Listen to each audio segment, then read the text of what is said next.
Hello, hi guys! Magandang hapon sa inyong lahat. This is Chino Rodriguez from Masagri Channel, a faith healer o Zomatarder. So ngayon nga po, natutugyan natin sabihin sa iyo ng ating mga gabay. So this is a weekly gabay for the month of October 21 hanggang October 28 for the sign of Libra. So Libra, welcome to my channel. Ano kayang messages, advices, and spirit guides ang ating masasaga for today's video? Kaya kayang energy or kaganapan sa buhay ng mga Libra signs ang ating mga hagilap. So guys, this reading is a general reading lamang, hindi lahat makaka-resonate. Kunin lamang po ang makaka-relate sa inyo and comment down below kung kaninong energy ang ating nasagap. And of course, don't forget to like and subscribe my channel and hit notification bell for more videos update. And of course, maraming salamat po sa mga walang sawang pagsuporta sa aking channel. Lalo-lalo na ang hindi nag-i-skip ng ads, naway pagpalain kayo ng Diyos at may kapal, siksik, liglig, nag-uumapaw na biyayang manambalik sa inyo. So, let's see guys, what is the messages advice sa'yo ng ating angel spirit for the sign of Libra. So, let's see and watch this. Angel spirit, please give information. Paano kaya gusto sabihin sa'yo ng ating mga baraha? So, alamin natin yan guys. Angel spirit, please give information po. So this is something, the full card, a new beginning. No? Magkakaroon ka dito ng bagong simula, no? At pagbabago. This is something parang pang-testing, no? Sa leap of faith mo kung hanggang saan ang pananampalataya at tiwala mo. Ganon. And this is something, the Knight of Pentacles with the security and slowly but surely, no? Mabagal man itong bagay na to, pero magbibigay ito ng seguridad pagdating sa finances. So this is the Emperor for something a maturity, no? Kumbaga, this is something for a mature person, no? This is something a masculine energy. Maaring dito, maging boss ka, no? Maaring maging mataas yung rango mo or ang iyong position, no? Para may nakikita akong promotion dito. And this is a Page of Swords, is something looking, watching at you, no? Or either kailangan mo makakuha ng mga impormasyon na makakatulong, no, sa iyong mga tinatahak na iyong na trabaho, negosyo. Kailangan mo munang mag-background check or alamin kung ano yung in demand or something na kailangan mo talaga. This is a Seven of Swords by something cheating lying on you. Mag-ingat ka with something, an information with the Seven of Swords kasi may paglilinlang. Na may paglilinlang, may pagsisinungaling, may pagtatago, mag-ingat po kayo. And this is the Seven of Wands, I told you. Protections, no? The Seven of Wands, something protection at pangalagaan mo yung sarili mo, even your grounds, territory. So let's see what is the full card. The full card represents the Hangman. In reverse, this is something a new perspective. Baguhin mo yung pananaw mo, baguhin mo ang kaisipan mo, at baguhin mo ang mga ginagawa mo. This is something a new cycle. Kung gusto mo mabago ang ikot ng kapalaran or ikot ng mundo mo, matuto ka sa mga bagay na pinagdaanan mo na kung bakit paulit-ulit yung scenario or eksena na nangyayari sa buhay mo. Kaya this is something a new beginning. Baguhin na ang nakasanayan. This is a Knight of Pentacles, represent the Chariot card for taking action. So, kailangan mo ng kumilos, kailangan mo ng gumalaw. No? Kailangan mo na magdesisyon, kailangan mo na pangalagaan, pangatawanan, kung ano man yung mga bagay na gusto mong panghawakan sa kasalukuyan. So, let's see what is the Emperor. Represent the Queen of Cups with healing. So, this is something emotional healing, guys. Maaaring kumbaga, mawawala na yung stress and depression mo dito. Even anxieties. The Page of Swords represent what? The Moon card for a truth reveal, no? May lalantad na lahat ng katotohanan dito. Malalaman mo na with the Page of Swords. Kumbaga, nag-research ka, nagtukla, kumbaga, nag-alam-alam ka, this is the Moon card for a truth reveal. Nalaman mo, natuklasan mo kung itong bagay na to ay para sa'yo. Itong bagay na to ay, this is something, a negative side, no? Na magkakaroon ng possibility, no? Kailangan mo mag-adjust. So, let's see what is the Page of Swords. Represent with a Tower moment, no? This is something a major changes. May mga pagbabago magaganap sa buhay mo dito na maaaring magdulot sa'yo ng pagkasira or something chaos or destruction or disaster. This is a Seven of Swords. Mag-ingat ka kasi lilinlangin ka. Now, meron ditong inuhulugang bahay na maaaring flop pala yun. No, flop. Ibig sabihin, hindi pala talaga siya kumbaga may may-ari or kumbaga hindi malinis yung paper, kaya kailangan mag-background check ka, guys. This is a 7 of Wands. Represent tayo with the Page of Wands with a good news. May magandang balita dito, ha? Kumbaga, ito yung sinasabi sa'yo na kailangan protection at pangalagaan mo. Kung ano man yung mga bagay na meron ka, kailangan i-assure mo, no, na tama at wasto. The full card represents the Hangman. Represent the 9 of Pentacles with a blossoming abundance, no? Lalakas at lalago ang finances mo, basta baguhin mo lang ang mga nakasanayan mo. It's either on kumbaga yung bad habits, no? Or something yung may mga bisyo or something na luho, alisin nyo muna yon. Nabaguhin nyo na yung pananaw nyo. And of course, this is a 9 of Pentacles because the chart card represent with the 4 of Pentacles with the saving money. So, kailangan mo mag-take ng action to save and secure your finances and secure yung pinaghirapan mo. So, let's see what is the Emperor and the Queen of Cups. No, this is something that to observe with the decision, no? Kailangan mong makinig with your guardian, with your supporters, no? Kumbaga, may gumagabat, meron talaga sumusuporta sa iyo. At kumbaga, ito'y tumulong sa iyo with this scenario. Kaya, kailangan mo magdesisyon na baguhin ang sistemang ginagalawan mo. So, let's see what is the Page of Swords because the Moon card. So, this is connected with the lovers. No, malalaman mo at matutuklasan mo tungkol dito sa inyong dalawa ng iyong person. There is something information na kailangan mong malaman at kailangan mong there's a 3 of Cups with the celebration or either a third party involved. Okay, let's see. Gusto ko i-clarify, no? One more card, please. And this is the Sun card. Maliliwanagan ka, no? Na about dito sa inyong asawa or sa inyong partner or maaari magtagpo na kayo or makilala mo siya with the parties if you are being single. The 7 of Swords is a tower moment. Represent the Ace of Swords with the breakthrough. Magtatagumpay ka talaga.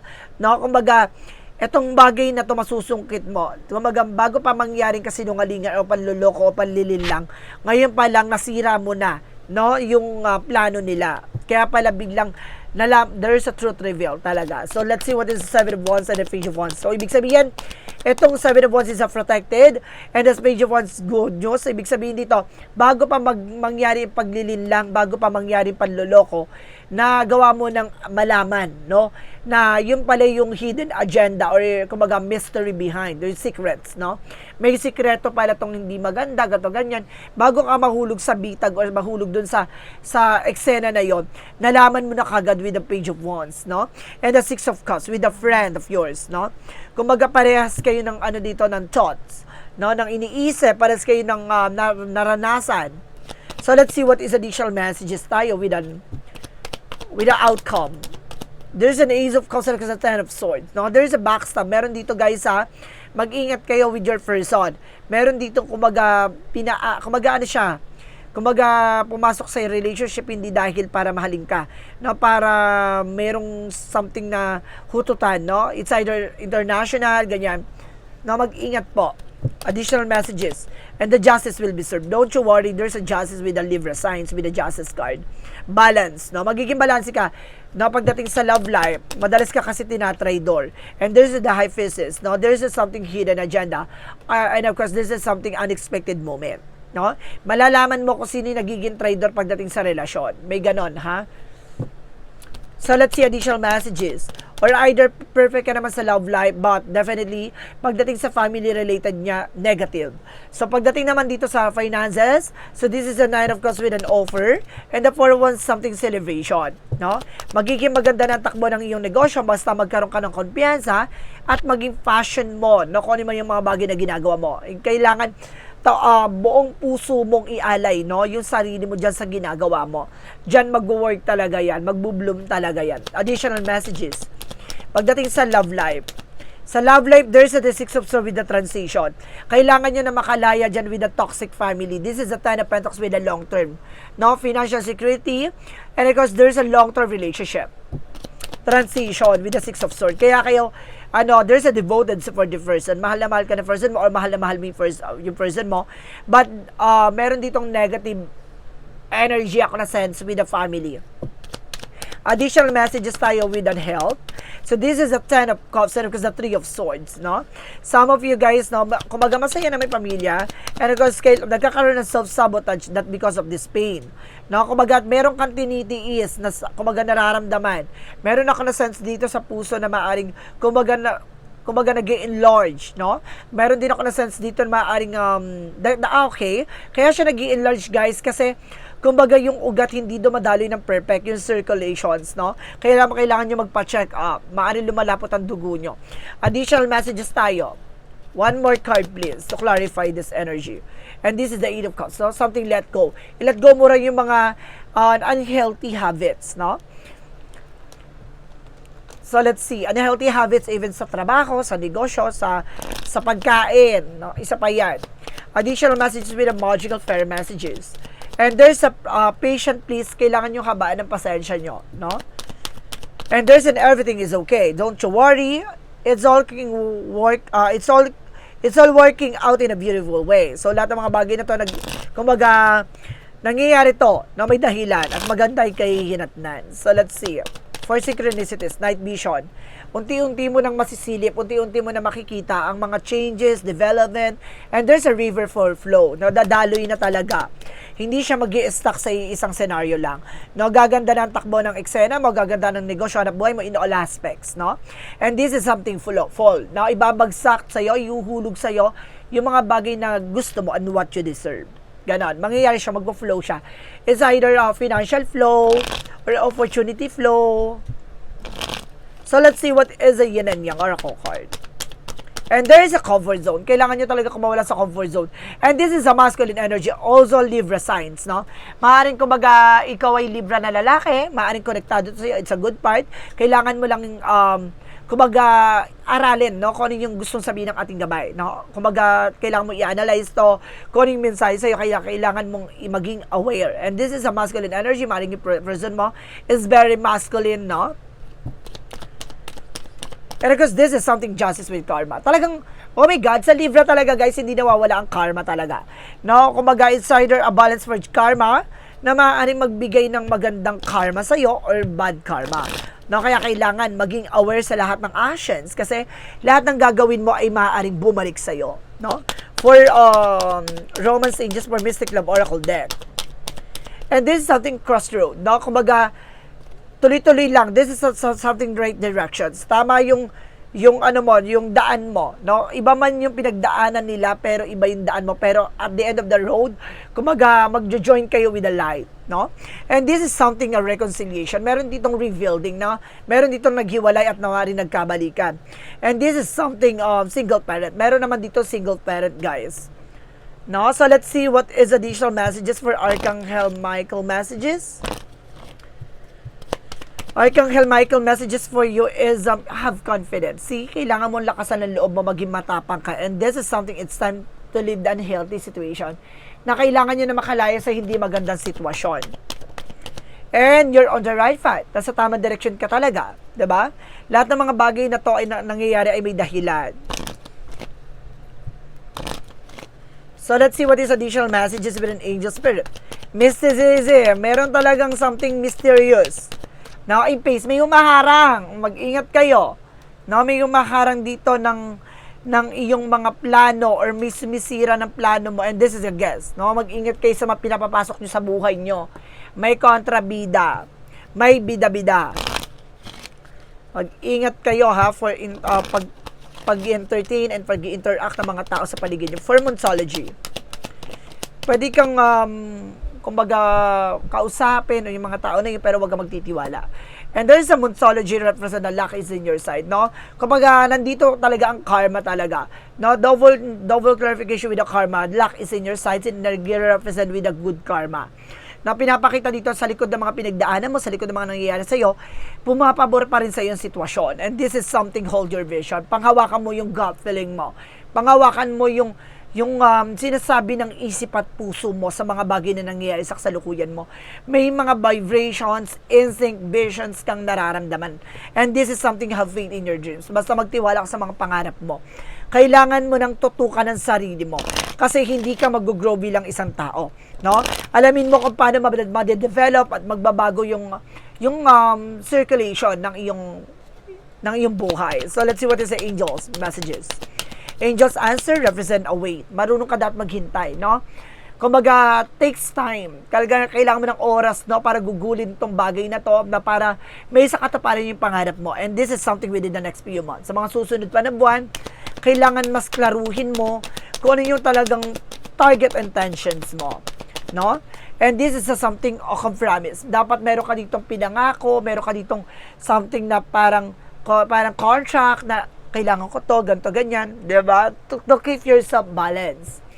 So let's see what is the energy. Energy to represent the Corconipeia, kailangan from fruit and vegetables. And there is a community, no, with the friends, no? Just be aware with the friends. And there's an angel of strength. Kailangan mo maging malakas ang loob, maging matapang. This is a career connections na maaaring perfect naman ng your relationship. And there's a journey, no? Lahat ng mga bagay na nararanasan mo ay kumbaga isang daan yan patungo sa liwanag. No, marami kang bagay na matututunan dyan. Pero yung mga bagay na pagdadaanan mo, kailangan yun mag-sink in sa'yo. Hindi pwede yung naranasan mo ngayon, tapos wash out. Hindi pwede. Dapat alam mo sa sarili mo na kapag yun mga naranasan mo, may aral na nabit-bit ka doon. Para at the end of the time, kapag naranasan mo ulit yun, alam mo na kung paano mo i-handle yung bagay na yun. And of course, paano mo ko-controlin yung situation. So let's see what is additional messages. For additional messages with an angel spirit, let's see. And of course, this is something kitchen, creations, no? Kumbaga, ikaw yung magbubuo ng eksena mo. And this is something luxury with awareness and opportunity. Maraming oportunidad na papasok dito. Kumbaga, pinag-iingat ka lang sa lahat ng mga opportunity papasok sa buhay mo. Mag-ingat sa mga taong tinatanggap mo, no? Kumbaga, ini-entertain mo, kinakausap mo, hindi kasi sa lahat ng bagay, sa lahat ng tao, yung mga taong kaharap mo ay totoo. And this is something green with the love, no? So this is something love involvement talaga pagdating sa reading mo na to. For Romance Angels, trust. No, meron ditong trust and give us a relationship a chance, no? Pagdating dito, magtiwala ka sa partner mo, magtiwala ka sa asawa mo na lahat ng mga bagay na to kailangan ng partnership, 'di ba? Magtiwala ka sa kanya na kaya niya, magtiwala ka na magiging transparency kayo sa isa't isa. No, para mabuo yung isang plano na matagal mo nang inahangad, no? Additional messages. And there's an envy, no? Titignan mo yung different situation, no? There's a lot of challenges coming in for you. Tapos tinitignan mo yung lighter situation. Iwasan mo magdrama, no? Iwasan mong, kumbaga, humatak na mga negativities. And this is something friendship, no? This is something friendship. And because this is abundance, no? May kasaganahan talaga dito, guys. Additional messages. May mga kaibigan ka ditong maganda naman. May mga kaibigan kang kung mag-aayong masatawan. Additional messages. And there's a writing, no? Kumbaga, ikaw yung gagawa ng bagay na ikagaganda ng kwento mo. No, kumbaga, merong inspirations, meron dito mga bagay na kailangan mong matutunan, malaman, no? And there's a builder. Papalakasin yung pundasyon mo. No? Papalakasin yung mga bagay na naranasan mo para sa susunod na eksena, no? Hindi ka na kagad kumbaga matataranta, matatakot, no? Kasi kumbaga pagdaanan mo na siya eh. Ganon, pinalakas ka na sa mga bagay na nangyari sa nakaraan. So let's see what is Arcangel Raphael. Arcangel Raphael messages. Arcangel Raphael messages for you. Represent the do more research, no? Kailangan pang may matutunan pa, no? Sa buhay natin, para ka pa rin nag-aaral. Marami ka pang mga bagay na dapat matutunan. Hindi porket tapos ka na mag-aral, yun na yun. Hindi. Marami ka pang kailangan matutunan sa buhay mo. And this is something weight of the world, no? This is it's not your career, no? At sinasabi dito, mag-set ka na boundaries and let go. Pakawalan mo yung mga bagay na alam mo hindi mo kontrolado. Mahirap bit-bitin yung isang bagay na alam mo. Ang hirap-hirap, no?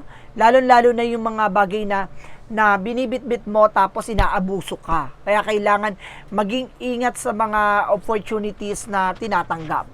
And this is something empathic star said, no? Absorbing what not yours. No, wag mong ako ng ako lahat ng mga bagay. No, kasi hindi sila matututo sa mga pagdadaanan nila. 'Di ba? Kailangan harapin mo sa katotohanan mo kung ano ba yung takay mo, bakit ka pumasok diyan sa ganyan situation, bakit ka nagtrabaho, bakit ka nagnegosyo. Kumbaga, lagi mong iisipin mag-set ka ng boundaries, no? From work and for life, 'di ba? Yung buhay, friendship, buhay ng pagtatrabaho, buhay pagdenegosyo, kumbaga kailangan magkaroon ka ng manage and control para hindi naaapektuhan, no, lahat ng aspeto sa buhay mo. For Jesus' loving quotes, all things whatsoever you shall ask in the prayer, believing, you shall receive, no? Ando yung mga bagay na hinihingi mo at pinagdadasal mo sa ating Panginoon, may mga bagay dyan na kung naniniwala ka, ibibigay at ipagkakalob sa'yo ayon sa kalooban ng Diyos. Diba? Kumbaga, this is something leap of faith. Talagang may pagsubok na kailangan mo maranasan at susubukin ng iyong tiwala at pananampalataya. For an angel's number, represent what? 333 for social skill, no? The problem you have today will eventually disappear. Your guardian angels encourage you to maintain a positive outlook of life since your luck may be about to change. It is a time to put your captivating energy and inspirational personality. Don't let your ego and get the best of you. See, ito yung sinasabi ko, naalisin mo yung negativities, drama, kumaga negative thoughts, no? Yung iniisip mo na magsisilbing balakid para hindi mo may sakatuparan yung mga bagay na yon. Kumaga kailangan pakawalan mo, no, yung mga negativities at tumuto ka talaga sa kung ano man yung intention mo. At may mga bagay dyan na unti-unti na mababago at unti-unti mag-iiba, kailangan depensa at pangalagaan mo yung sarili mo. So let's see what is messages of life. And stand tall and strong. See, tumayo ka, manindigan ka, tumayo ka, tumindig sa sarili mong katawan or sa sarili mong gawa, no? And today I choose to remain positive. I face all my challenges within a strength and courage. I will not be denied or turned away. I do not allow myself to be carried away by negative thoughts. I stand tall and strong and I live each moment in joy and peaceful, living my future in God's hands. I believe in life because life believe in me. So see, alam mo sa sarili mo na naniniwala ka sa ating Panginoon na sa likod mga pinagdaanan mo, pinatibay ka ng pagkakataon at pinatibay ka ng mga karanasan na pinagdaanan mo. Tandaan mo lahat ng mga bagay na nararanasan mo, hindi yan na pagsubok lamang, no? Hindi yan challenges na ibinigay sa'yo parang wala lang, no? Kumbaga, para hubugin ka, para isang maging mabuti at para maging matalino at mapagmahal sa sarili mo at sa mga tao sa paligid mo, no? Lilinisin ka sa lahat ng aspeto, kaya kailangan handa ka, natanggapin at handa kang bitawan kung ano man yung mga bagay na kailangan mapakawalan. So guys, this is weekly gabay for the month of October 21 hanggang October 28 for the sign of Libra. So Libra, maraming salamat for this wonderful reading. So once again, this reading is a general reading lamang, hindi lahat makaka-resonate. Kunin lamang po makaka-relate sa inyo and comment down below kung kaninong energy ang ating nasagap. And of course, don't forget to like and subscribe my channel and notification bell for more videos update. And of course, maraming salamat po sa mga walang sawang pagsuporta sa aking channel. Lalo-lalo na ang hindi nag-i-skip ng ads, naway pagpalain kayo ng Diyos at may kapal. Siksik, liglig, nag-uumapaw na biyayang manumbalik sa inyo. At maraming salamat po and see you in the next video. Bye-bye and babush!